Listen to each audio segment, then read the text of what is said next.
आपण पाहत आहात केएस न्यूज मराठी।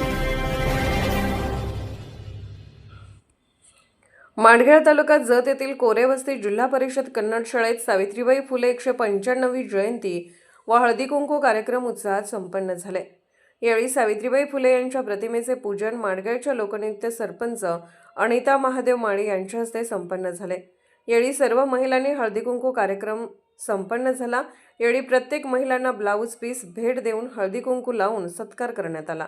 यावेळी संगीता कोरे, गौराऊ बिरादार, रेणुका कोरे, विद्याश्री कोरे, उमाश्री कोरे, सुजाता कोरे, पोलीस हवालदार निशा पांडुरंग सावंत, शीला कांबळे, सुरेखा माळी, श्रुती कोरे, शिक्षिका राणी सुतार, अर्चना कोरे, डॉक्टर अंबिका कोरे, डॉक्टर रश्मी कोरे, सुप्रिया माळी, लक्ष्मी सगरे, लक्ष्मी माळी, अंगणवाडी आशा सेविका, महिला ग्रामपंचायत सदस्य, डॉक्टर, पोलीस क्षेत्रात काम करणाऱ्या सर्व गावातील महिला पालकांचा सत्कार शाळेत संपन्न झाला। या कार्यक्रमाचे नियोजन शाळेचे मुख्याध्यापक इराणा सुतार, आप्पासाहेब सौदागर यांनी केले होते।